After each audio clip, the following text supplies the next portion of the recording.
જય શ્રી કૃષ્ણ. મહાસુદ 11 જયા એકાદશીની વાર્તા. શ્રી કૃષ્ણ ભગવાને પૃચ્છા કરતા ધર્મરાજ યુધિષ્ઠિરને કહે છે, મહામાસના શુક્લ પક્ષમાં આવનાર આ એકાદશીનું નામ જયા છે. એ મનોકામના પૂર્ણ કરનારી, મહાપાપોના નાશ કરનારી અને મોક્ષ આપનારી છે. એનું વ્રત કરનાર મનુષ્યને પ્રેતપણું આવતું નથી, પિશાચપણું તેને હેરાન કરી શકતા નથી. સ્વર્ગના રાજા ઇન્દ્ર કહેવાયા છે. એક વખત એ ઇન્દ્રદેવ નંદનવનમાં અપ્સરાઓના નાચગાન નિહાળી રહ્યા હતા. એ ઉત્સવમાં પુષ્પદત્ત, ચિત્રસેન તથા એના પુત્ર વગેરે પણ ભાગ લઈ રહ્યા હતા. એ ચિત્રસેનની સ્ત્રીનું નામ માલિની હતું. તેને પુષ્પવાન નામનો પુત્ર હતો. એ પુષ્પવાનના પુત્રનું નામ માલ્યવાન હતું. કોઈ સ્વર્ગની ખૂબસૂરત સ્ત્રી પુષ્પાવતી એની ઉપર આસક્ત થઈ. એણે હાવભાવ અને સૌંદર્યના તીરોથી એને ઘાયલ કરી પોતાને વશ કર્યો. ઇન્દ્રને પ્રસન્ન કરવા માટે એ બંને પ્રેમીઓ નાચ કરવા આવ્યા હતા. અપ્સરાઓની વચ્ચે નૃત્યગાન કરતાં કરતાં એ બંનેની 4 આંખો એકાકાર થઈને બંને એકમેકના પ્રેમમાં હેલે ચડ્યા. ચિત્ત ચકડોળે ચડતા બંને નાચગાનમાં ભૂલ કરવા લાગ્યા. ઇન્દ્રદેવ આ બાબતનો ભેદ પામી ગયા. પોતાના ઉત્સવ પ્રસંગની આ અસભ્યતાને પોતાનો અનાદર માની ખૂબ ગુસ્સે થઈ તેમણે શ્રાપ આપ્યો, તમે બંને પાપીઓએ આ નંદનવનની પવિત્રતાનો નાશ કર્યો છે. તેથી મૃત્યુલોકમાં પિશાચ યોનિમાં અવતાર લઈ સ્ત્રી પુરુષ થઈ તમારી નીચ કામવાસના પૂર્ણ કરો.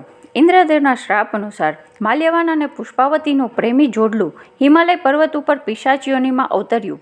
તેમને રસ, ગંધ, સ્પર્શ કશાનું ભાન ન હતું. આખા શરીરે આખો વખત દાહ થયા કરતો હતો. તેથી તેમને ઊંઘ આવતી ન હતી ને બંને પર્વત પાસેના વનમાં દુઃખી દિલે ફરી રહ્યા હતા.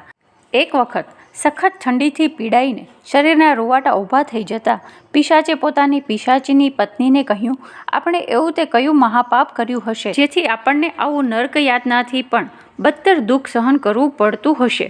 આ શાપની મુક્તિનો કોઈ ઉપાય હશે કે કેમ? પત્ની બિચારી જવાબમાં નિશ્વાસ નાખતી. આ ચિંતા અને દુઃખ સહન કરતાં કરતાં મહાસુદ 11નો દિવસ આવ્યો. તે દિવસે કોણ જાણે કે તેમને દૈવી પ્રેરણા થઈ. બંનેમાંથી કોઈએ જીવ હિંસા કરી નહીં, ફળ પાંદડા કંઈ પણ ખાધું નહીં. દુઃખના માર્યા પીપળાના વૃક્ષ નીચે બંને ભૂખ્યા તરસ્યા પડી રહ્યા. સમી સાંજ થઈ, રાત્રિ ચડી, ટાઢ સખત પડવી શરૂ થઈ. દુબળા શરીરના તે બંને એકબીજાને વળગી પડ્યા. દારૂણ દુઃખી બેમાંથી કોઈ ઊંઘી શક્યું નહીં. બંનેની આખી રાતનો ઉજાગરો થયો અને આમ અનાયાસે એમનાથી જયા એકાદશીનું મહાન વ્રત થઈ ગયું. બીજા દિવસે બારસ થઈ. સવારનો પહોર થતાં જ વ્રતને પ્રભાવે તેમનું પિશાચપણું ચાલ્યું ગયું અને પોતાના સ્વરૂપમાં આવી ગયા. એ બંનેએ આંખો મીચી ભગવાનની સ્તુતિ કરી. આકાશમાંથી ગંધર્વો અને અપ્સરાઓ એમને લેવા આવ્યા. મનોહર વિમાનમાં બેસી તેઓ સ્વર્ગે ગયા અને ઇન્દ્રદેવને પ્રણામ કર્યા. ઇન્દ્રદેવ આશ્ચર્ય પામીને શ્રાપથી તેઓની શી રીતે મુક્તિ થઈ તે પૂછ્યું. તેના જવાબમાં માલ્યવાને જયા એકાદશીના વ્રતના પ્રતાપની વાત કરી. એ પછી માલ્યવાન અને પુષ્પાવતીએ સ્વર્ગમાં પતિ પત્ની તરીકે પ્રેમથી વિહાર કર્યા. આમ આ એકાદશી વ્રત કરી પવિત્ર થનાર અને ભગવાનની કૃપા પામનાર પૂજવા તથા વંદન કરવા જેવા છે. આમાં સંશય નથી. જે માણસ ભક્તિથી શ્રદ્ધા રાખી આ વ્રત કરે છે એને સર્વ પ્રકારનું દાનનું, યજ્ઞનું, તીર્થસ્થળનું ફળ મળે છે.